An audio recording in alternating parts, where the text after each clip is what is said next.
मेरा ये मानना है कि आज का जो प्यार है ये लिखने योग्य बचा भी नहीं है कि लड़कों से ज़्यादा ब्याह बूढ़ों के जो हो रहे हैं, देश के कुंवारों में भी द्वंद्व होना चाहिए। कभी भी अगर किसी से डरते हैं तो पत्रकारों से डरते हैं।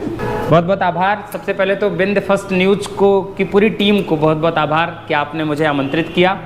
और मैं इस लायक हूँ नहीं जितना आपको बताया अंजलि जी ने, लेकिन ये मेरा सौभाग्य है कि मुझे आने का सौभाग्य प्राप्त हुआ है।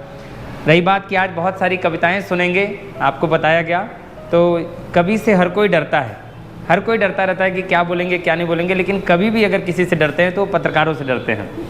तो वही होता है कि आज मुझे भी ये डर है। और पहली बात तो बहुत सारी कविताएं मैं नहीं सुनाऊंगा, हो सकता है ये सुनवाएंगे तब सुनाऊंगा, क्योंकि पत्रकार ही ऐसा है जो कवि से बिना पेमेंट के भी कविता सुनवा सकता है। कई लोगों ने दोबारा पारी में विवाह हुआ और ये मतलब एक बड़ी व्यापक समस्या बनती जा रही थी, तब मैंने ये 4 पंक्तियाँ लिखी हैं कि लड़कों से ज़्यादा ब्याह बूढ़ों के जो हो रहे हैं, देश के कुंवारों में भी द्वंद्व होना चाहिए। कामिनी का मोह कोई भावरों को जो फंसा ले, फूल में नया समक रंग होना चाहिए। रोज नई सुंदरी जो बूढ़ों से विवाह करें, नहीं ऐसा कोई छल छंद होना चाहिए। बाल ब्याह जैसी कुप्रथा तो बंद हो गई है, वृद्ध ब्याह भी तो अब बंद होना चाहिए। अच्छा, इस पर फिर एक और 4 पंक्तियां बनी हैं। मैंने एक शोध किया कि आखिर जब दूसरी पारी में विवाह होता है तो नई नई कन्याओं से ही होता है, नई नई लड़कियों से विवाह होता है, ऐसा क्यों हुआ? तो मैंने उन लड़कियों से जाकर के शोध किया तमाम देश पर, तब 4 पंक्तियां और निकल के आई कि उन लड़कियों ने आखिर बूढ़ों को ही क्यों चुना शादी के लिए अपना बर। तो 4 पंक्तियां और उस पर निकल के आई कि पैसे वाले बूढ़े जब दूसरा विवाह करें, लगता है फिर से बाहर नहीं आई है। ये केवल न्यूज़ चैनल ही है जहां ऐसा हो सकता है कि फ्री में इतनी कविताएं सुनवा रहे हैं, हालांकि सूल किया जाएगा बाद कि पैसे वाले बूढ़े जब दूसरा विवाह करें। क्यों?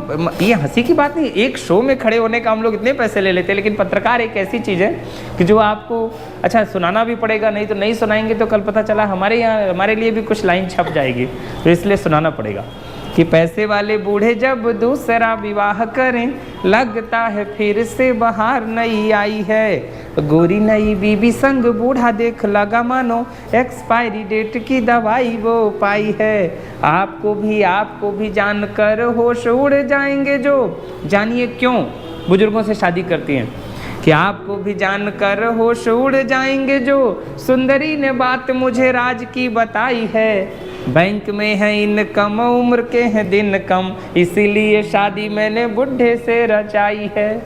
तो मेरा ये मानना है कि आज का जो प्यार है ये लिखने योग्य बचा भी नहीं है, ये सिर्फ हास्य में ही बचा हुआ है, क्योंकि प्रेम बड़ा विचित्र हो गया है कलयुग का। वो मेरा एक बड़ा पर्सनल सा जुमला बड़ा वायरल है इस समय पर, वो एक कि मैं सुनाता हूँ अक्सर मंचों पर कि वो कलयुग का प्रेम कितना खतरनाक है। आपने गर्लफ्रेंड बॉयफ्रेंड की बात की है कि 2 आदमी मर के ऊपर गए तो चित्रगुप्त ने पूछा कि कैसे आए। तो प्रेम देखिए कलयुग का कितना खतरनाक होता है। वो प्रेम तो बिल्कुल त्रेता द्वापर वाला होता था। तो बोले मर के दोनों ऊपर गए, बोले भाई कैसे आए? तो बोले साहब हम ठंड से मर के आए। दूसरे से पूछे कि आप कैसे मरे? तो बोले हम शर्म से मर के आए। तो बोले ठीक है, ठंड वाले को तो ठीक है, आप शर्म से कैसे मरे? तो बोले नहीं सर, हम अपने शहर से 4-5 दिन बाहर थे। जब लौट के अपने शहर अपनी प्रेमिका के घर गए तो हम बाहर से लगा कि कोई और है, पर हम जब दरवाज़ा खुला तो पूरा घर खोजे लेकिन हमको कोई नहीं मिला। तो इतनी ग्लानि हुई, इतनी शर्म लगी कि हमने शंका की अपनी प्रेमिका पर। इतनी ग्लानि हुई, शर्म लगी कि हम शर्म से मर गए।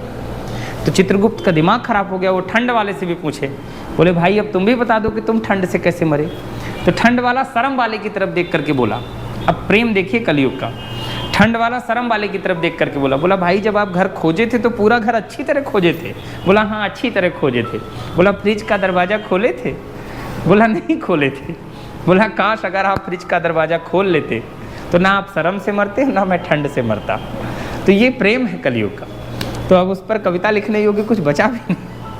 एक बड़े कवि हैं, उन्होंने लिखा है कि ये सच है हमने बेचा है अपने प्रतिभा के नीलम। ये सच है कि हमने बेचा है अपने प्रतिभा के नीलम को, बस्ती बस्ती भोजपत्र को, नगरी नगरी सरगम को। लेकिन ये भी सच है हमने सत्यम शिवम नहीं बेचा, कवि की कलम नहीं बेची, अपना अहम नहीं बेचा। बहुत बहुत आभार।